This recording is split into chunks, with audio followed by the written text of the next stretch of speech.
Halo sobat pencinta Donghua, kali ini kita akan melanjutkan cerita Battle Through the Heavens Benua Kaisar. Cerita dan video ini diambil dari channel Mebarta. Tanpa banyak basa-basi, mari kita simak alur ceritanya.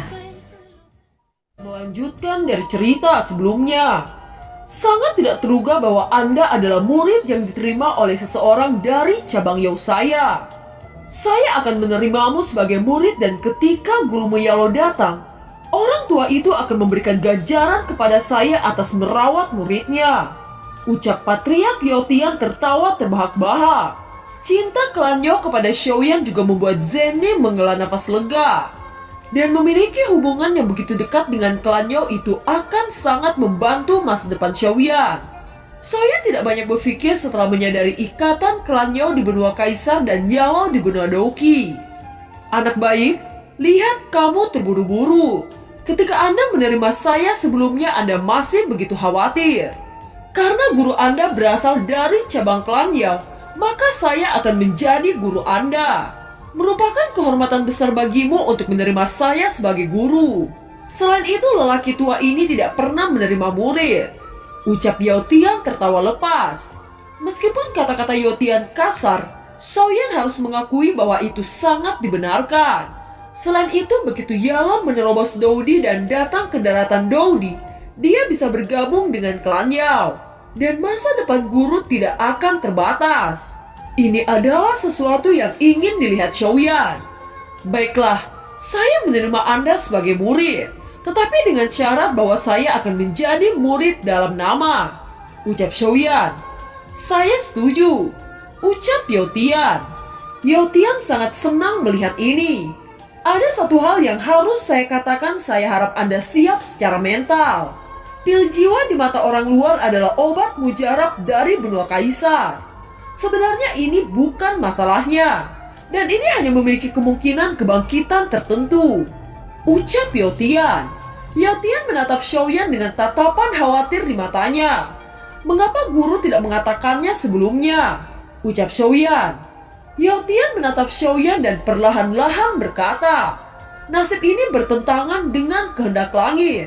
Lagi pula pil ini sangat menentang surga dan memiliki efek yang luar biasa. Ucap Yaotian. Bagaimana dengan sisa-sisa jiwa? Tanya Xiaoyan dengan gugup. Mungkin sekitar 20%. Ucap Yaotian. 20%? Tidak hanya Xiaoyan tetapi semua orang termaksud Zeni sedikit tercengang kemungkinan hanya 20%. Xiaoyan terlihat suram di wajahnya segera Xiaoyan mengembuskan nafas panjang dan berkata, apakah tidak ada cara untuk meningkatkan peluang? Ucap Xiaoyan. Bagaimanapun itu adalah sisa-sisa jiwa. Tetapi tidak peduli berapa persen, itu semua adalah keberuntungan. Sekalipun peluangnya 10% itu akan bisa berhasil. Meskipun peluang 90% itu bisa gagal.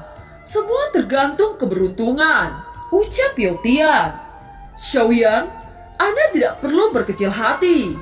Kita tidak akan pernah tahu sebelum mencobanya. Selama masih ada peluang kita harus mencobanya. Ucap Zeni. Guru dan Zeni masuk akal. Xiaoyan bersedia bertaruh dan percaya bahwa leluhur akan dapat bangkit kembali dan kemudian menyaksikan kemakmuran klan Xiao. Ucap Xiaoyan. Anda pantas untuk menjadi murid baik saya. Ucap Yaotian memuji keteguhan hati Xiaoyan. Ada batasan untuk pil ini. Jika leluhur Anda mencapai Kaisar Bintang 8 maka ramuan ini tidak bekerja. Benua ini pada dasarnya terlalu lambat untuk menyembuhkan diri dari kekuatan Kaisar Bintang 8 puncak. Jika Kaisar Bintang 8 bisa dihidupkan, maka benua ini sudah hancur sejak beribu-ribu tahun yang lalu. Ucap Yaotian. Leluhur yang ingin saya hidupkan jauh dari Bintang 8 Kaisar. Ucap Xiaoyan. Jauh dari Bintang 8? Ucap Yaotian sangat terkejut. Xiaoyan tersenyum pahit dan berkata, leluhur yang ingin saya hidupkan berasal dari benua Douqi. Ucap Xiaoyan. Mendengar pernyataan Xiaoyan, Yaotian tertawa terbahak-bahak. Segera dia berkata, Xiaoyan, Anda benar-benar orang yang diberkati. Anda tahu ramuan ini jika dikasih ke orang di bawah Kaisar Dou efeknya akan 100% atau 80%. Walaupun itu sisa-sisa jiwa.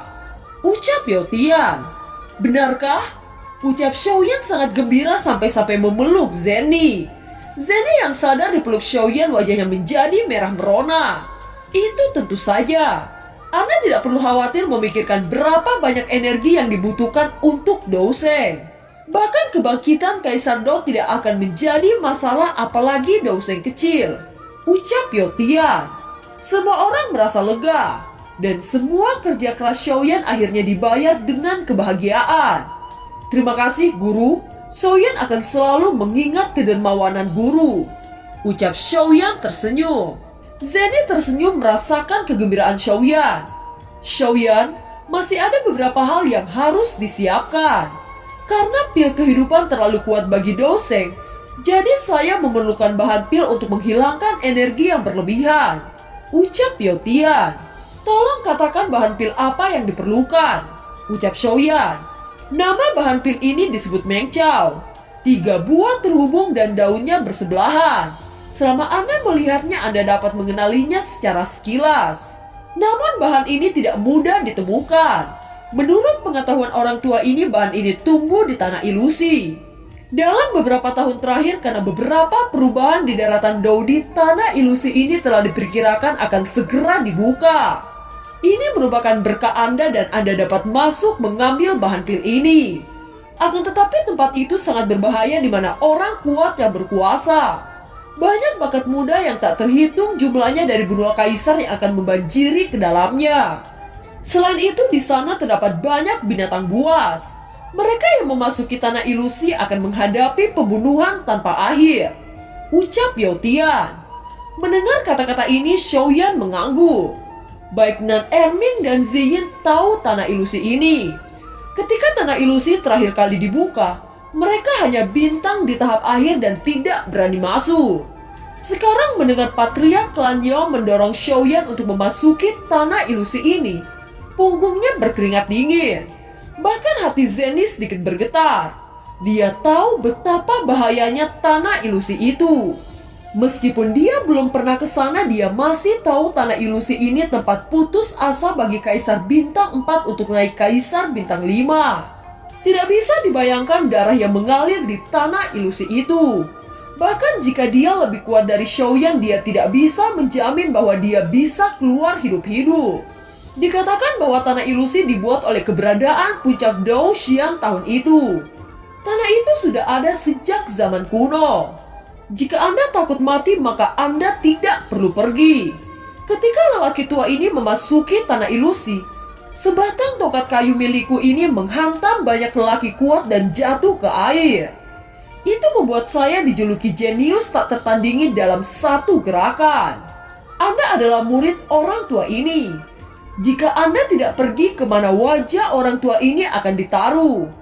Lagi pula bahan itu hanya berada di tanah ilusi dan tidak ada cara lain untuk menghidupkan kembali leluhur Anda. Ucap Yotian. Karena ini menyangkut leluhur Xiao Xuan, maka saya akan masuk ke tanah ilusi. Ucap Xiaoyan. Sebelum Anda memasuki tanah ilusi, Anda akan memasuki kuil klan Yao yang disebut kuil hati. Dan mereka yang bukan klan Yao tidak bisa masuk. Ini adalah tempat di mana nenek moyang klan Yao berlatih dan meninggalkan banyak tanda jiwa. Siapapun yang memasuki kuil Yao dapat menjawab pertanyaan yang diturunkan oleh leluhur. Itu bisa mendapatkan wawasan dan sisa kekuatan jiwa. Jika Anda mendapatkan sisa kekuatan jiwa, maka kekuatan jiwa Anda akan mencapai puncak kerajaan jiwa. Ucap Yotian. Xiaoyan terkejut mendengar kata-kata Yotian. Zenny dan yang lainnya terpana. Sangat jelas bagi semua orang betapa sulitnya untuk meningkatkan kekuatan jiwa. Jika Xiaoyan bisa mendapatkan kesempatan ini, itu akan menjadi keuntungan besar. Tetapi itu adalah kuil rahasia untuk anggota klan Yao, bukan? Lalu bagaimana saya bisa masuk? Tanya Xiaoyan. Anda adalah jenius dalam klan Yao. Terutama Anda adalah murid saya. Tetapi sebelum itu kita harus menemui penatua. Ayo pergi. Aku akan menemanimu. Ucap Yaotian berjalan di depan dan semua orang mengikuti di belakang. Setelah beberapa saat, Yaotian menuju ke sebuah bangunan yang sangat besar di depan. Di bangunan besar terlihat 3 pria muda yang memiliki penampilan arogan. Salah satu dari mereka jenius pertama klan Yao yang bernama Yaoling. Yaoling memandang sekilas ke tubuh Xiaoyan sebelum mengabaikannya. Matanya mendarat di wajah Zeni dan tiba-tiba menyala-nyala. Yaoling tahu bahwa Xiaoyan membuat keributan besar di gerbang klan Yao. Patriark Yaotian melirik Yaoling, dia berkata, "Ini adalah murid yang diterima oleh orang tua ini." Ucap Yaotian. Sontak ketiga pemuda jenius yang mendengar kata-kata itu langsung terkejut. Orang ini yang telah bertarung di wilayah klan sebelumnya sekarang telah menjadi murid klan Yao. Semua orang merasa sarafnya putus dan tidak bisa berputar. Selain itu, selama bertahun-tahun Patriark tidak pernah menerima seseorang sebagai murid. Bahkan alkemis paling terkenal yang telah diakui selama ribuan tahun telah gagal untuk mengesankan Patriark. Semua orang menatap mata Xiaoyan dengan kecemburuan dan kecurigaan yang mendalam. Patriark ini, "Kami belum pernah mendengar tentang klan yang menerima murid." Ucap Yaoling, "Murid saya bukan dari benua Kaisar. Murid saya berasal dari klan Yao di benua Douqi." Ucap Yaotian, "Klan Yao di benua Douqi?" Ucap terkejut Yaoling. Melihat pernyataan Patriark Yaotian, 3 tetua yang dihajar Xiaoyan sebelumnya juga merasa sakit hati. Dengan cepat dia bertanya, "Patriark, bagaimanapun orang ini berani membuat masalah di depan klan Yao dan mencoreng wajah kita. Oleh karena itu sangat tidak pantas bagi Patriark untuk menerima orang ini sebagai murid. Saya meminta Patriark untuk mempertimbangkannya." Ucap para tetua yang dihajar Xiaoyan sebelumnya. Itu adalah kesalahpahaman, dan itu dorongan hatimu untuk memimpin pasukan lebih dulu. Sudah murah hati saya tidak menyelidiki kejahatan atas kendali Anda yang tidak bermoral. Di masa depan jangan sebutkan masalah ini lagi. Ucap Yaotian. Mendengar kata-kata Yaotian, wajah ketiga tetua itu hampir meraung karena malu dan marah. "Patriark, jangan tertipu oleh anak ini. Dia hanya bintang 4 puncak rendahan." Ucap ketiga tetua itu. Mendengar ini, Patriark Yaotian sangat marah dan berdiri. Dia berkata, "Anda telah berulang kali mengeritik murid saya. Apa Anda meragukan pilihan saya?" Ucap Yaotian. Menghadapi kemarahan Patriark Yaotian, ketiga tetua itu tiba-tiba tampak seperti orang bodoh yang diam. "Apakah kalian tahu siapa murid saya?" Ucap Yaotian. Ucapan Yaotian menarik perhatian orang-orang termasuk 3 tetua dan Yaoling. Ada keheningan di aula. Banyak pasang mata jatuh pada Xiaoyan. Mereka mencoba menebak-nebak identitas Xiaoyan. Patriark Yaotian berkata, "Dalam beberapa tahun terakhir, pasal pil Kuildan berhasil ditumbangkan oleh Persatuan Sangmeng. Pertanyaan saya, apakah kalian tahu itu berkat siapa?" Ucap Patriark Yaotian. "Apakah itu terkait dengan identitas pemuda itu?" Ucap semua orang memandang wajah Xiaoyan dan secara bertahap mulai mengingat legenda daratan Daudi dalam beberapa tahun terakhir. Semua orang menghirup udara dingin, dan jari-jari 3 tetua bergetar menunjuk Xiaoyan. Dia bertanya dengan tidak percaya, apakah ini Xiaoyan yang memiliki hubungan dekat dengan Kaisar Iblis dan telah bergabung dengan Persatuan Sangmeng? Xiaoyan yang telah mengguncang daratan Kaisar tahun-tahun ini. Ucap ketiga tetua itu dengan ekspresi yang ciut. Semua orang ingin memastikan dan mata mereka menatap Patriark. Dihadapkan keingintahuan semua orang, Patriark Yaotian menganggukkan kepalanya. Dia berkata lagi, "Sekarang orang tua ini ingin bertanya, apakah Xiaoyan layak menjadi murid orang tua ini? Atau apakah Anda memiliki kandidat yang lebih baik? Dia adalah Xiaoyan, Tuan Xiaofu Mansion yang terkenal di benua Kaisar. Jika Anda masih merasa tidak puas dengan peristiwa hebat ini, saya ingin melihat bagaimana Anda akan menyelidiki kesalahpahaman sebelumnya.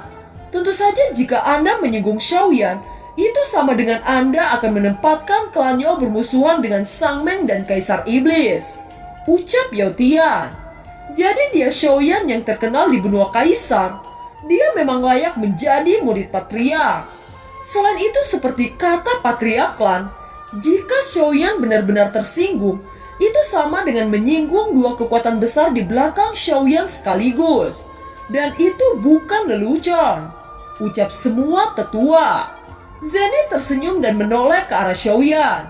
Untuk kesalahpahaman sebelumnya sudah seharusnya kita melupakan itu.